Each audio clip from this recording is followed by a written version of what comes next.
Je me souviens du goût du sang dans ma bouche. Âcre et métallique. Comme si le destin avait décidé de me faire avaler ma propre faim. L'air froid de la nuit parisienne s'infiltrait par la vitre brisée de la voiture. Et je sentais mon corps se tordre dans un étau invisible. Les os craquant sous la violence du choc. Maman. Papa. Ai-je murmuré.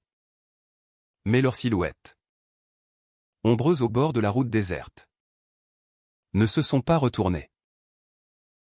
Ils m'ont laissé là, agonisante sur l'asphalte mouillé de la banlieue de Saint-Denis. Pour que je crève seul. Comme un chien errant. Et le pire? Ce n'était pas l'accident qui m'avait tué. Mais eux, mes propres parents. Qui avaient tout orchestré pour s'emparer de l'héritage que je portais en moi. Ce secret familial que j'ignorais encore. Puis, le noir. Un vide absolu. Plus profond que la Seine en crue. Et soudain. Le retour. Pas une résurrection théâtrale avec des anges ou des démons. Non, juste un battement de cœur trop fort. Trop vif. Dans un corps que je connaissais par cœur. Mais plus jeune. Intact. J'ouvris les yeux dans la lumière tamisée de ma chambre d'adolescente. À Belleville. Les murs couverts d'affiches de concerts indie et de photos jaunies de familles heureuses. L'odeur de croissants frais montait de la cuisine en bas. Et le tic-tac de l'horloge murale marquait 7h32 du matin. C'était le jour de mes 25 ans. 3 mois avant l'accident. J'étais revenu. 32 ans. L'âme piégée dans le corps d'une femme de 25 ans. Avec la mémoire intacte de ma mort. Et cette rage. Oh. Cette rage qui bouillonnait comme un vin rouge trop corsé. Prête à déborder. Je me redressai d'un bond. Le cœur cognant contre mes côtes comme un marteau-piqueur. Mes mains, ses mains fines. Sans les cicatrices de l'hôpital, tremblaient en touchant mon visage. Pas de barbe de 3 jours fantôme. Pas de tube 4 incrusté dans les veines. J'étais vivante. Vraiment vivante. Et eux? En bas? Ils riaient déjà. En train de préparer le petit déjeuner comme si de rien n'était. Mon père. Avec son accent marseillais traînant. Racontait une blague nulle sur les impôts, ma mère. Avec son chignon impeccable et son sourire de façade. Versait le café. Il n'avait aucune idée. Pas encore. Mais je savais. Je savais pour l'accident qu'ils avaient planifié, la route glissante sous une pluie artificielle de leurs pneus sabotés. Le virage mortel qu'ils avaient choisi parce que personne ne fouille un crash banal en banlieue. Et après? L'héritage de grand-père. Ces millions cachés dans un trust suisse. Que j'allais hériter à 30 ans. Mais qu'ils avaient volé en me déclarant morte. En falsifiant les papiers. En pleurant aux funérailles pour attendrir le notaire. Je descendis l'escalier en bois craquant. Pieds nus sur les marches froides. Et m'arrêtai sur le seuil de la cuisine. Ils levèrent les yeux. Surpris par mon entrée silencieuse. Chérie. Bon anniversaire. S'exclama ma mère. Élise. En se levant pour m'embrasser. Ses lèvres effleurèrent ma joue. Et je dus me retenir pour ne pas la repousser. Pour ne pas lui cracher au visage que j'avais vu son regard fuyant quand les pompiers avaient emporté mon corps brisé. Mon père. Henri. Un ancien banquier aux tempes grisonnantes. Me tendit un cadeau emballé à un foulard ridicule. Prétexte à une dette qu'il n'avait jamais l'intention de rembourser. Tu vas adorer.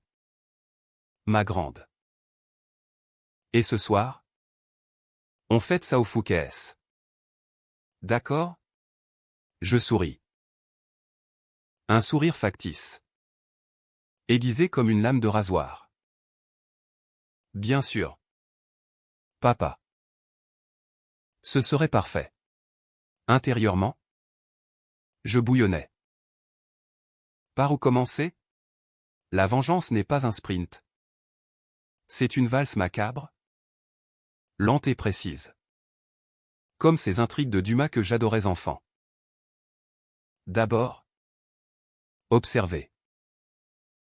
Comprendre les fissures dans leur armure. Je savais déjà beaucoup, le secret de l'héritage. Révélé par l'avocat trop bavard à mon chevet d'hôpital. Juste avant que les calmants ne m'engloutissent.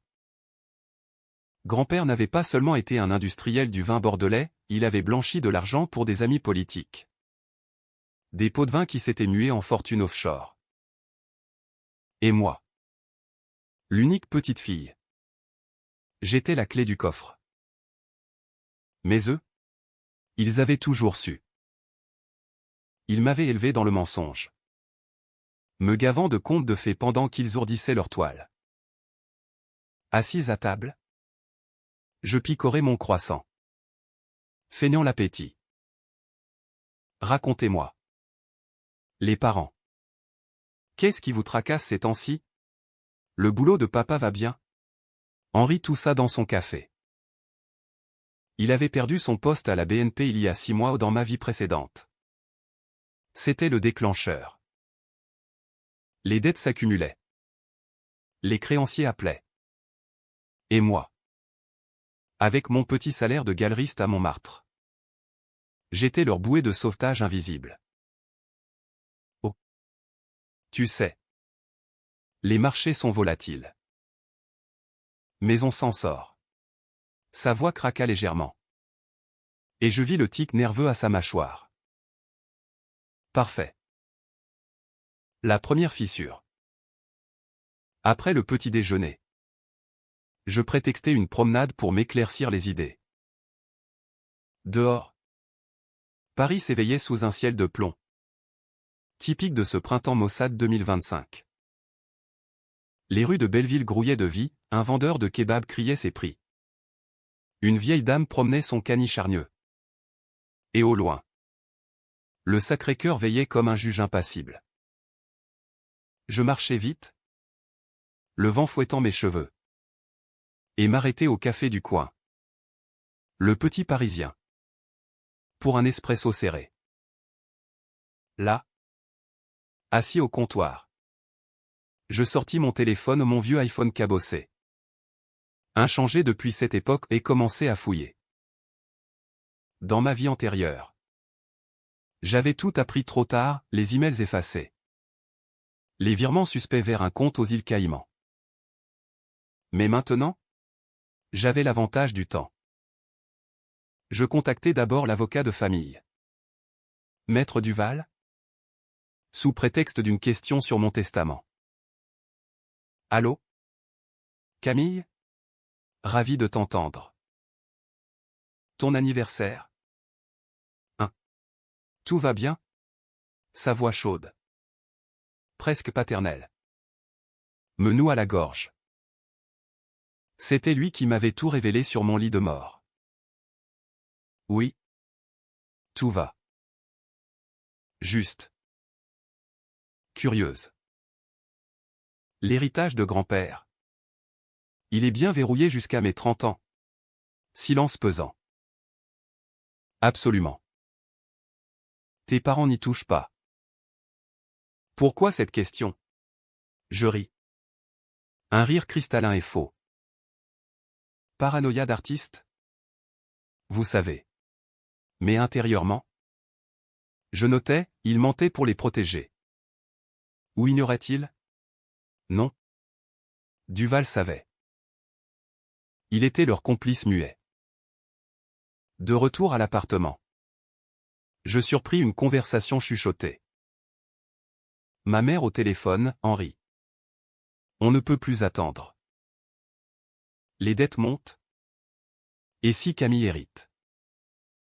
Elle nous coupera tout. Mon père grogna, patience. Élise. L'accident est prêt. Sabotage discret. Crash solo. Les assurances paieront. Et le trust. On falsifiera. Mon sang se glaça. Mais je ne bougeais pas. J'étais une ombre dans l'escalier, écoutant leur trahison se cristalliser. La rage me submergea.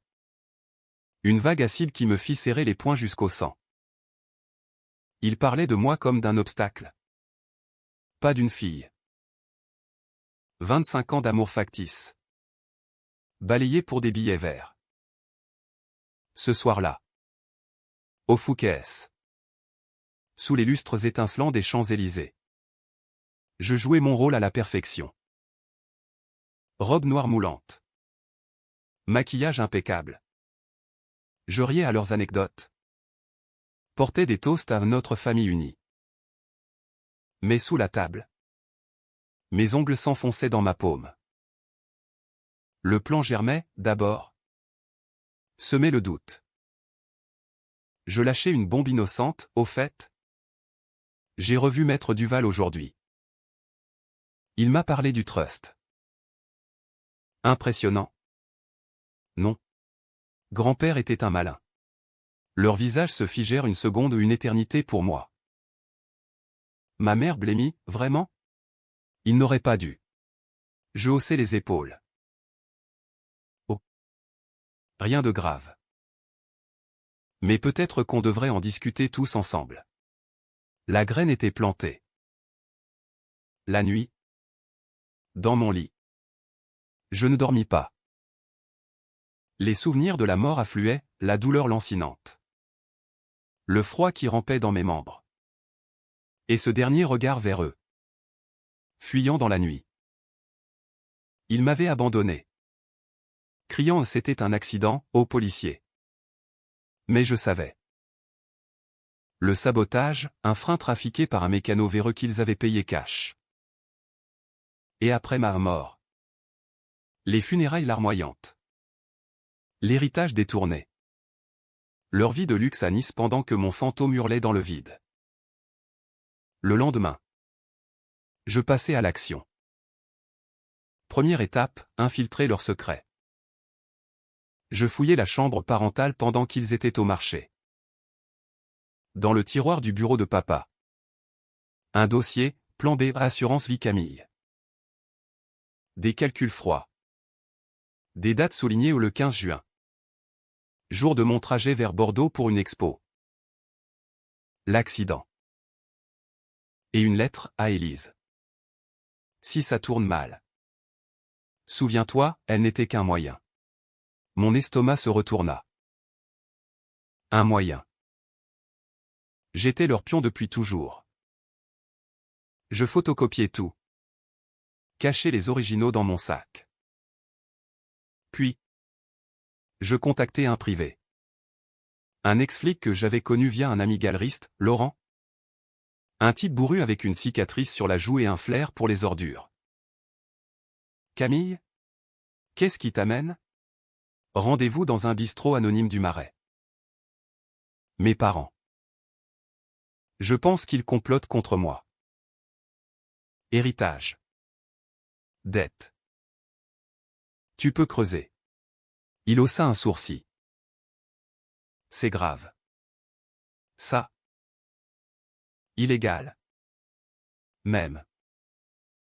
T'es sûr? Je hochai la tête. Les yeux secs. Creuse. Les jours suivants furent une danse sur des braises. À la galerie. Je souriais aux clients. Vendais des toiles abstraites aux riches snobs. Mais mon esprit bouillonnait de plans.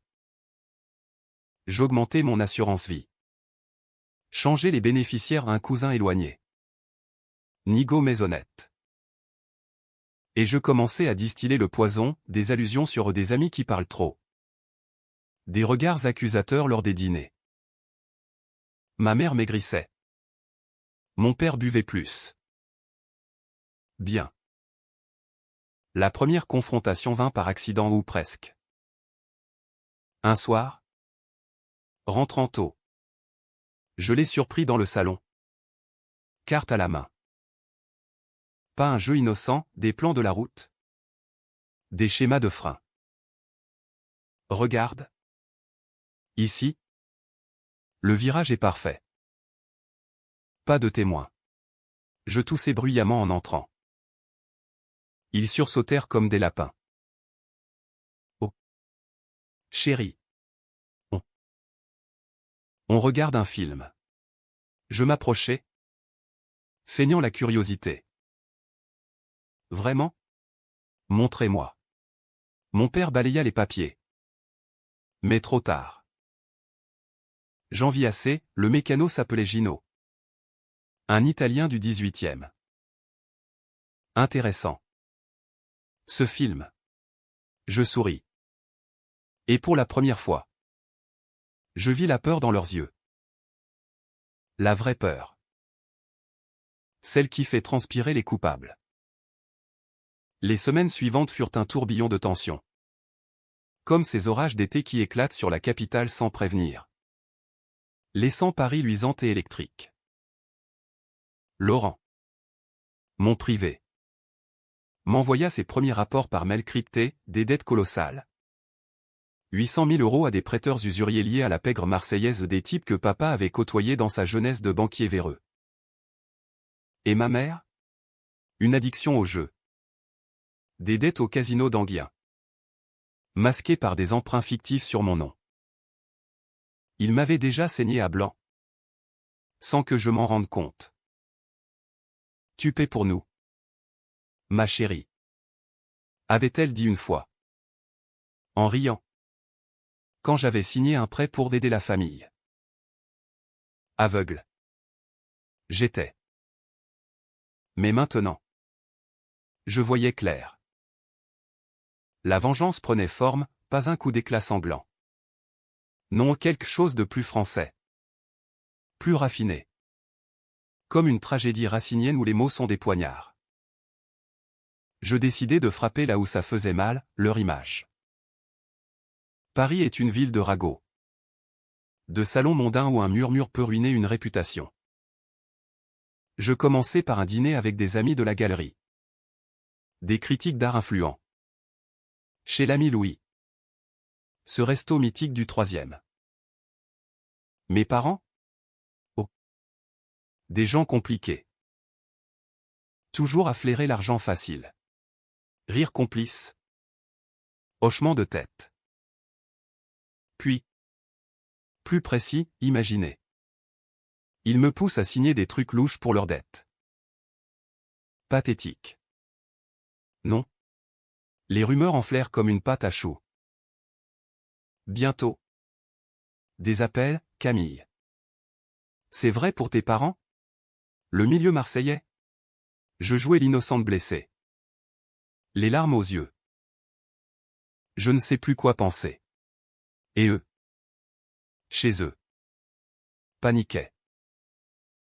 Je les entendais se disputer la nuit, c'est ta faute? Henri. Tes contacts foireux. Et toi? Avec tes fichues machines à sous. Leur union. Ce fragile édifice. Se lézardait. Puis. Le twist personnel, je revis Gino. Le mécano. Via Laurent. J'eus son adresse à un atelier crasseux près de la porte de Clignancourt. J'y allais seul. Capuche relevée. Sous une pluie fine qui rendait les pavés glissants comme des mensonges. Il était là. Penché sur un capot. Cigarette au bec. Gino? On peut parler? Il se redressa. Méfiant. Qui t'es? Toi. Je baissai ma capuche. La fille dont tu vas saboter la voiture dans 3 mois. Mais je sais déjà. Il pâlit. Lâcha sa clope. T'es folle. Je fais rien de tel. Mais ses yeux fuyaient. Je sortis une enveloppe, 5 000 €. Fruit de la vente d'une toile. Annule. Et témoigne contre quand viendra le moment. Sinon. Je laissai la menace planer. Vague mais lourde. Il prit l'argent. Hocha la tête. Premier pion tombé. De retour, je sentis la maison oppressante. Ma mère me guettait dans le couloir. Son parfum Chanel trop fort masquant une sueur de peur.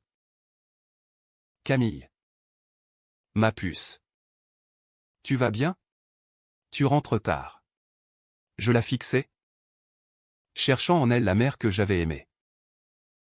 Rien. Juste une coquille vide. Parfaitement bien. Maman. Et toi? Des soucis d'argent? Elle tressaillit. Quoi? Non. Pourquoi? Je haussai les épaules. Oh. Rien. Juste des ragots. Les gens parlent. La nuit. Les cauchemars me hantaient, l'accident en boucle. Le métal tordu. L'heure d'eau qui s'éloignait. Je me réveillais en sueur. Le cœur battant. Et notais des plans dans un carnet secret.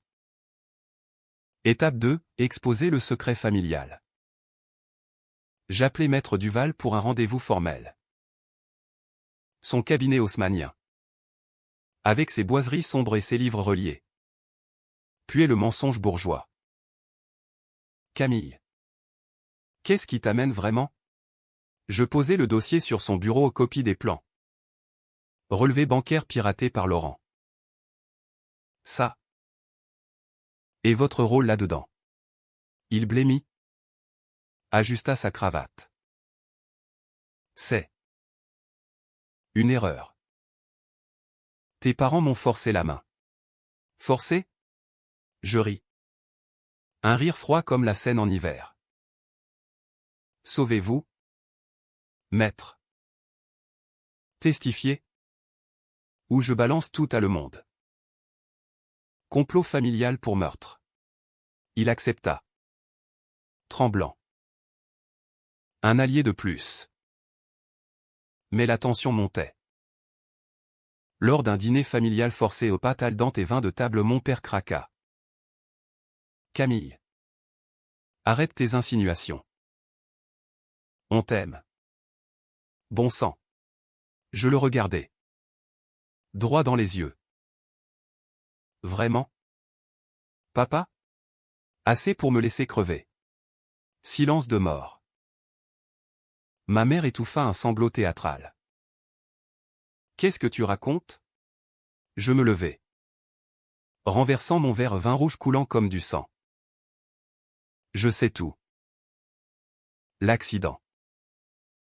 L'héritage. Vous me haïssez depuis que grand-père m'a choisi. Il niait? Bafouillait. Mais je voyais la culpabilité suinter de leur port. Je quittai la table. Laissant le chaos derrière. Dehors. Sous les réverbères. Je pleurais enfin, pas pour eux.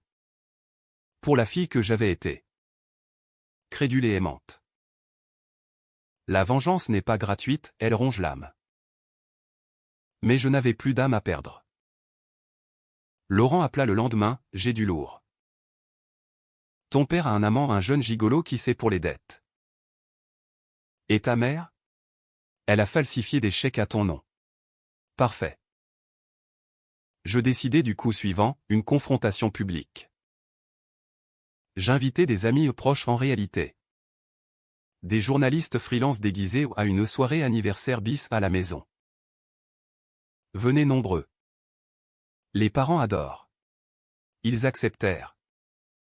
Pensant me reconquérir. La soirée fut un carnage social. Vin coulant à flot.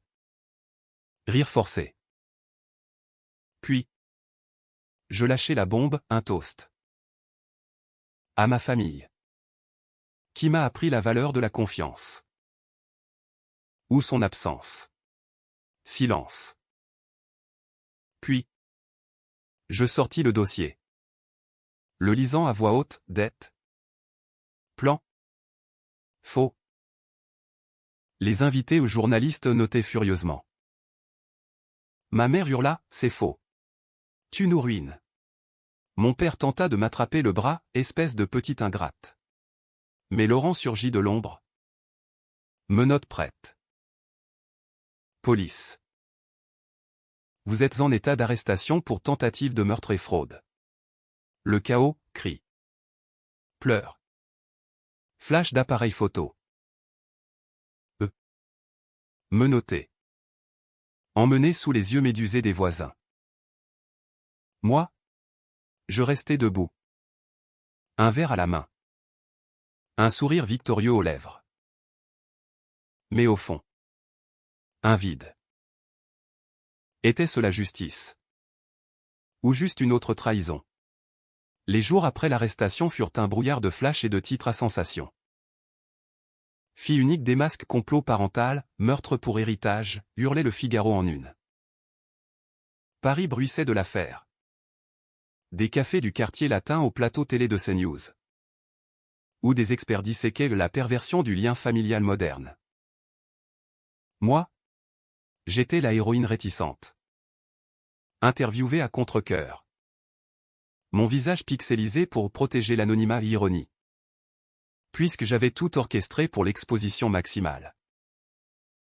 Mais sous les louanges. La fatigue me rongeait.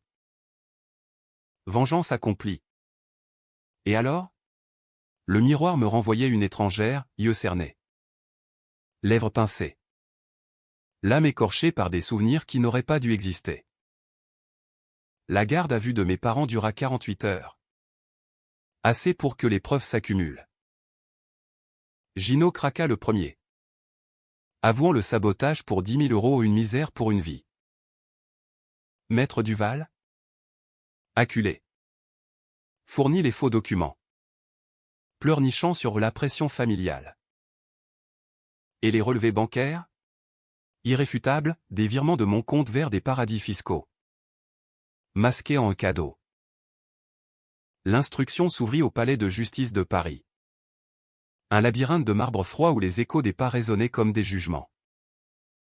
Je témoignai la première. Voix ferme. Relatant l'accident comme une prémonition au miracle de la réincarnation que je gardais pour moi. Bien sûr. J'ai vu les plans. Entendu les conversations. Il m'aurait tué sans remords. Le juge. Une femme austère aux lunettes en écaille. Hocha la tête. Mademoiselle Lefebvre. Votre courage est exemplaire. Mais. Ces méthodes? Engager un détective. Piéger vos propres parents. Était-ce nécessaire? Je sentis le doute poindre. Mes décisions, ces pièges tendus. Ces mensonges piégés étaient-elles morales? Ou juste une revanche tordue? Un miroir déformant de leur cruauté? Ils méritaient pire. Répondis-je. Mais ma voix trembla. Le procès promettait d'être un cirque, avocat vedette. Médias en embuscade. Et au centre? Nous, une famille brisée en direct. Libérés sous contrôle judiciaire. Ils rentrèrent dans l'appartement de Belleville. Mais l'air y était vicié. Je refusais de les voir. Barricadé dans ma chambre d'hôtel près de la galerie. Un pied-à-terre anonyme au cœur du Marais. Pourtant. Les appels pleuvaient, ma mère. Voix brisée. Camille. Reviens. On s'excuse. C'était la panique. Les dettes. Mon père. Bourru. Fille. On est ta famille. Le sang ne ment pas. Le sang. Ironie cruelle. Je raccrochais. Mais chaque mot creusait un peu plus le gouffre en moi. Laurent devint mon encre. Ce détective au cœur tendre sous sa carapace.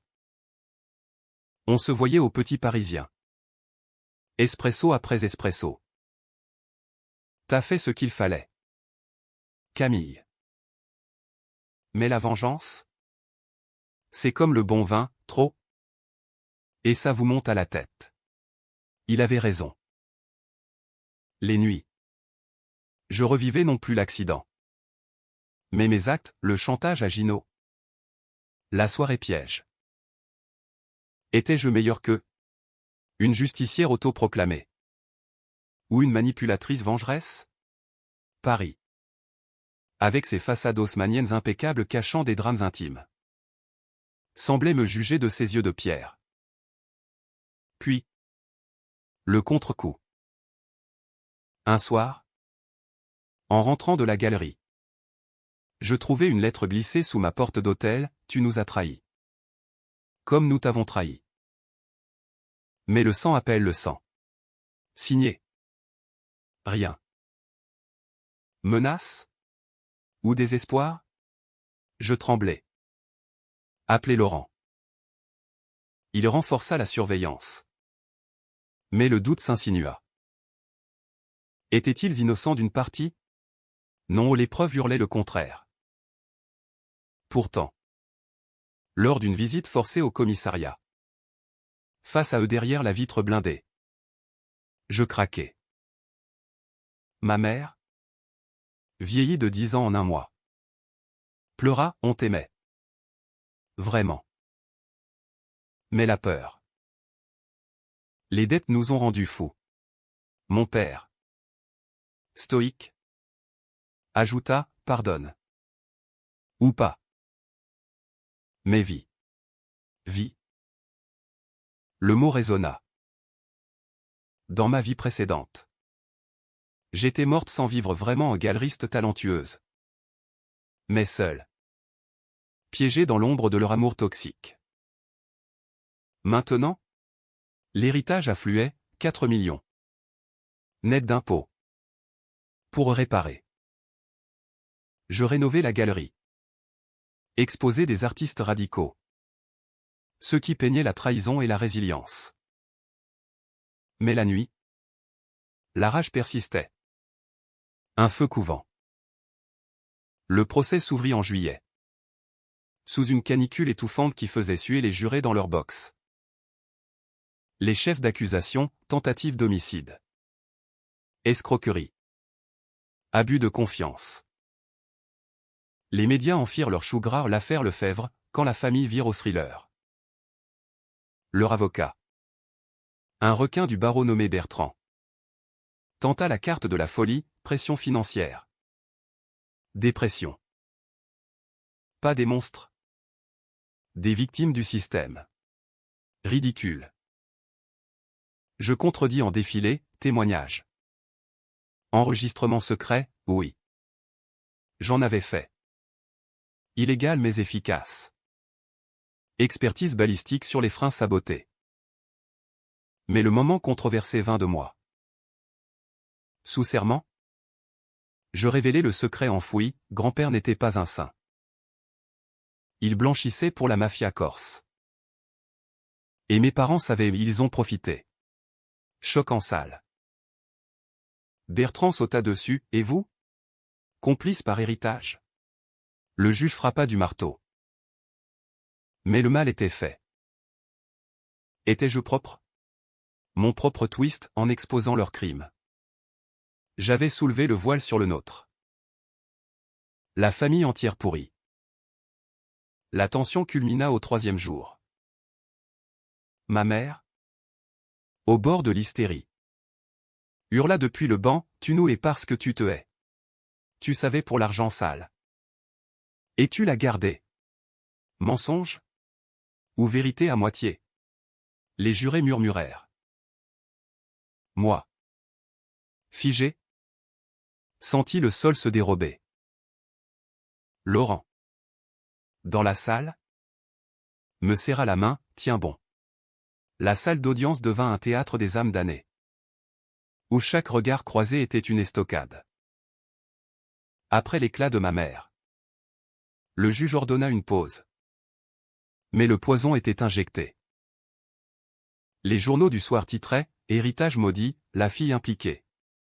Ridicule. Mais efficace. Bertrand. L'avocat. Enfonçait le clou dans son plaidoyer intermédiaire, Camille Lefebvre n'est pas une victime innocente. Elle hérite d'une fortune souillée. Et sa vengeance n'est qu'une purge sélective pour s'approprier tout. Je serrai les accoudoirs de mon siège. Les ongles enfoncés dans le bois. Était-ce vrai? Dans ma vie brisée.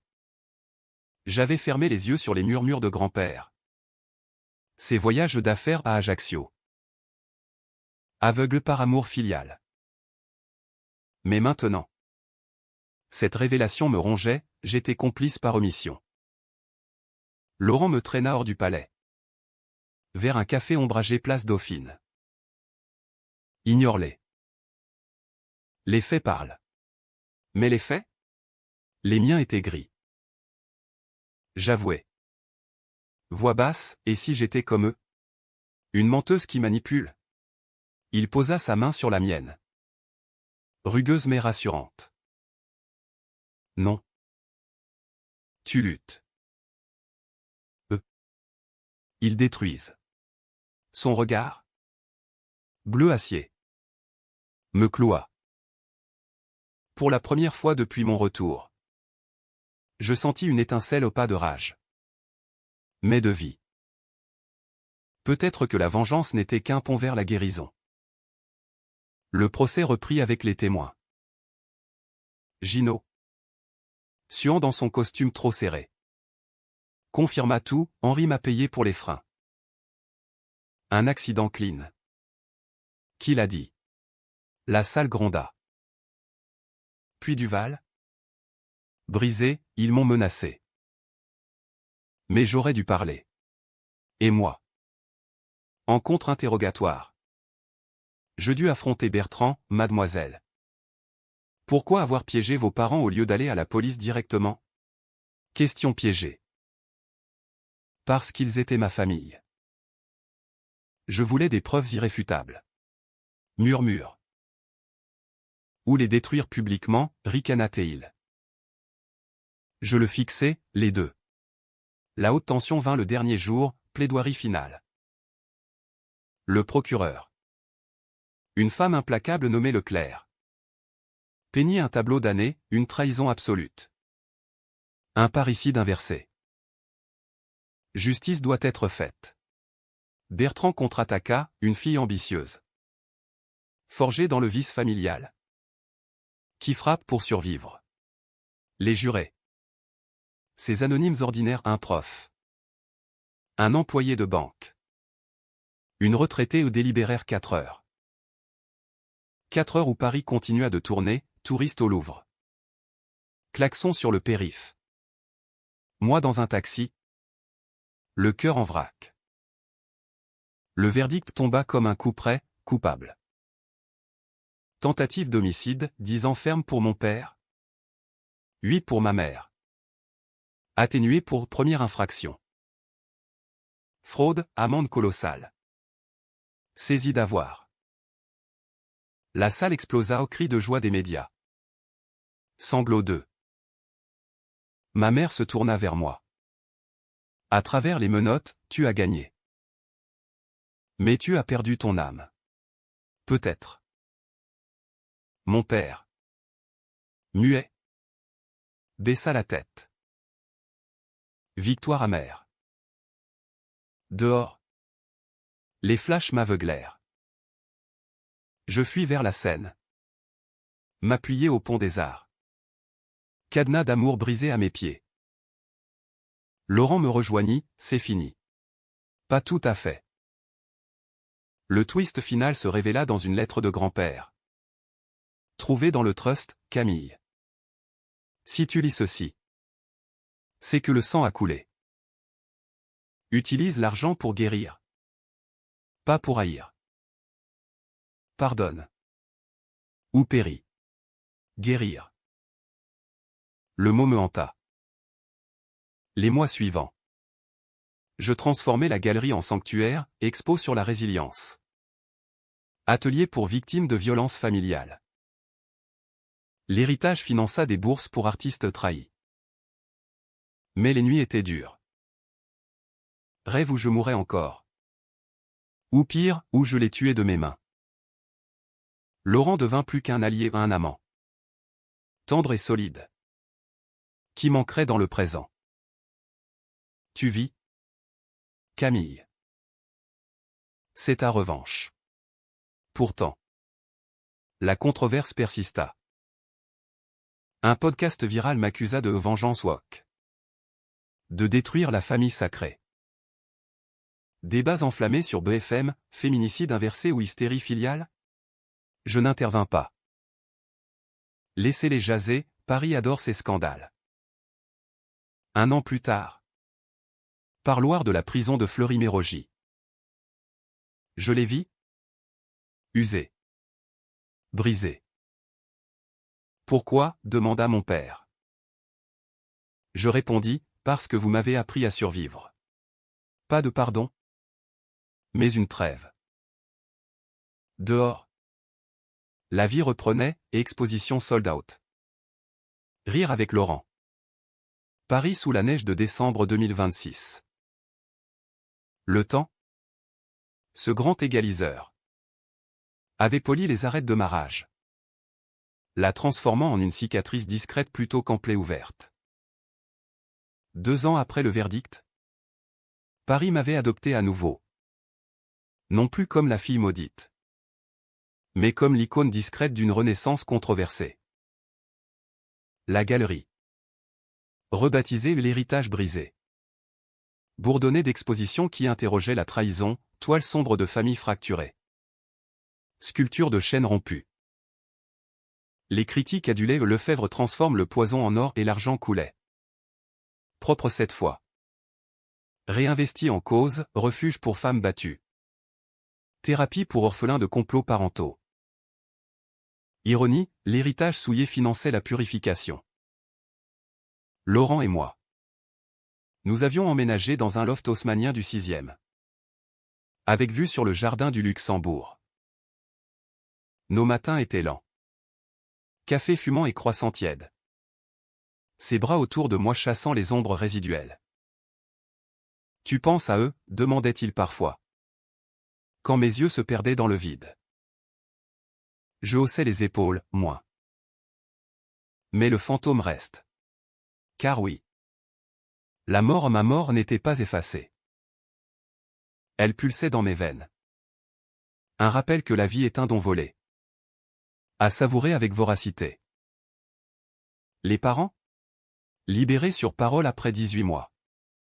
Pour bonne conduite. Ma mère? Élise. Avait vieilli en fantôme, cheveux blancs. Regard fuyant. Vivant d'un maigre pécule dans un studio de banlieue. Mon père. Henri. Traînait dans des bistrots anonymes. Raclant des petits boulots de consultant. Pas de contact direct. Mais des nouvelles par avocat, il regrette. Regret?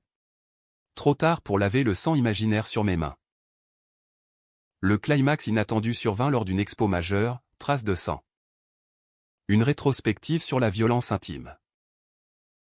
Invité trié sur le volet. Dont un journaliste tenace de Libération. Pierre. Qui avait couvert l'affaire? Camille. Un mot sur le pardon, me glissa-t-il en privé. Je souris. Verre de Sancerre en main. Le pardon est un luxe. Moi. J'ai choisi la mémoire. Mais intérieurement, le doute renaissait. Était-ce la fin heureuse aux galeries florissantes? Amour stable ou une bitragédie masquée? Car la twist ultime n'était pas leur chute. Mais la mienne, en revenant. J'avais sauvé ma peau. Mais perdu l'innocence. Chaque décision le piège. Le chantage. Les mensonges m'avaient rendu plus comme eux, calculatrice. Impitoyable. Ce soir-là. Après la vernissage. Une silhouette familière dans la foule, ma mère. Seule. Robe fanée. Elle s'approcha d'une toile, un portrait abstrait de dos tourné sous la pluie. C'est beau, murmura-t-elle. Je m'approchai. Cœur battant. Élise. Pas maman. Elle tressaillit. Je voulais voir. Et dire, pardon. Vraiment. Ses yeux, rougis, cherchèrent les miens. Pour la première fois. Je vis non la traîtresse, mais la femme brisée, une vie de regrets, de jeux perdus, de maris infidèles. Pourquoi, demandai-je. Vois Rauque. Ta grand-mère. Elle m'a rejeté. L'héritage allait à toi. Pas à moi. Et Henri. Il poussait. Mais je t'aimais. Camille. À ma façon tordue. Aveu larmoyant. Mais vrai? Je ne suis pas. Laurent.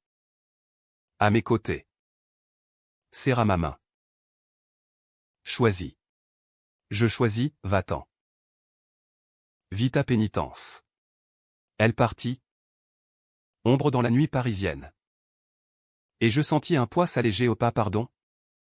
Mes closures. Le lendemain. Une lettre de mon père, fille. J'ai tout perdu. Mais toi. Tu as gagné. Utilise le bien. Juin, un carnet jauni. Confession d'un vieil homme, ses dettes. Ses peurs. Son amour maladroit. Je le lus au bord de la Seine. Larmes coulant enfin librement.